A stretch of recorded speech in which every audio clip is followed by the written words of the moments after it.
Hi students, welcome to learning house by Haseena DSC classes. ఈరోజు మనం NEP 2020లో important bits అనేవి డిస్కస్ చేసుకుందాం.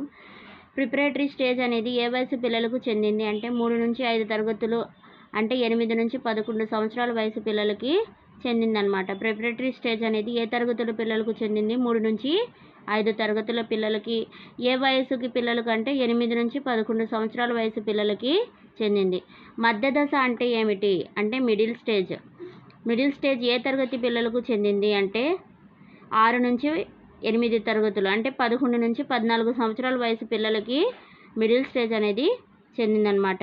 మాధ్యమిక దశ అంటే ఏమిటి అంటే మాధ్యమిక స్టేజ్ అంటారు. ఈ మాధ్యమిక స్టేజ్ ఏ వయసు ఏ తరగతి పిల్లలకు చెందింది అంటే 9 నుంచి 12 తరగతులు అంటే 14 నుంచి 18 సంవత్సరాల వయసు పిల్లలకి మాధ్యమిక స్టేజ్ అనేది చెందింది. జాతీయ విద్యా విధానం 2020 ప్రకారం విద్యార్థికి ఏ విధంగా మరియు వేటి మీద దృష్టిని కేంద్రీకరించాలి? జాతీయ విద్యా విధానం 2020 ప్రకారం విద్యార్థికి ఏ విధంగా మరియు వేటి మీద దృష్టి కేంద్రీకరించాలి అంటే విద్యార్థి ప్రశ్నించటాన్ని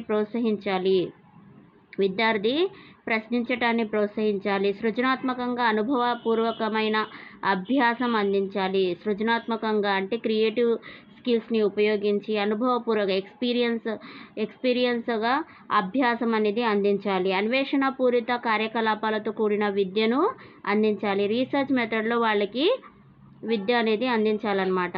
ఆహ్లాదభరితమైన వాతావరణం విద్యార్థులకు కల్పించాలి. ఇవన్నీ కూడా జాతీయ విద్యా విధానం 2020 ప్రకారం విద్యార్థి మీద దృష్టిని కేంద్రీకరించాల్సిన అంశాలన్నమాట. ఏంటి ఆ అంశాలంటే విద్యార్థి ప్రశ్నించటాన్ని ప్రోత్సహించాలి, సృజనాత్మకంగా అనుభవపూర్వకమైన అభ్యాసం అందించాలి, అన్వేషణ పూరిత కార్యకలాపాలతో కూడిన విద్యను అందించాలి, అలాగే ఆహ్లాదభరితమైన వాతావరణం విద్యార్థులకు కల్పించాలి. అనుభవపూర్వక అభ్యాసం వేటి మీద ఆధారపడి ఉంటుంది అంటే కళలు, ఆటలతో కూడిన విద్య, కథలు చెప్పటంపై ఆధారపడి ఉంటుంది. అనుభవపూర్వకమైన అభ్యాసం వేటి మీద ఆధారపడి ఉంటుంది? కళలు, ఆటలతో కూడిన విద్య, కథలు చెప్పటంపై ఆధారపడి ఉంటుంది. ఆర్ట్ ఇంటిగ్రేషన్ అనేది ఏ విధమైన బోధనా శాస్త్రము అంటే క్రాస్ కరికులర్ బోధనా శాస్త్ర విధానాన్ని మనం ఆర్ట్ ఇంటిగ్రేషన్ అని అంటాం.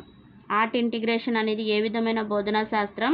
క్రాస్ కరికులర్ బోధనా శాస్త్రం అన్నమాట. క్రీడలతో సమన్వయం అనే విద్యా విధానం దేనికి దోహదపడుతుంది?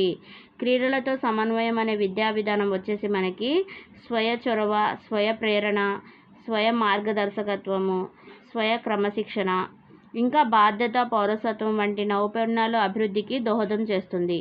క్రీడలతో సమన్వయం అనే విద్యా విధానం దేనికి దోహదపడుతుంది? స్వయ చొరవ, స్వయ ప్రేరణ, స్వయ మార్గదర్శకత్వము, స్వయం క్రమశిక్షణ, బాధ్యత, పౌరసత్వం వంటి నైపుణ్యాలు అభివృద్ధి చెందడానికి ఇవన్నీ కూడా దోహదపడతాయి అన్నమాట. ఐ హోప్ మీకు ఈ వీడియో కనుక నచ్చితే like and subscribe my channel. Next వీడియోలో మరి ఇంకా కొత్త బిట్స్ అనేవి నేను మీకు డిస్కస్ చేస్తాను. Thank you students.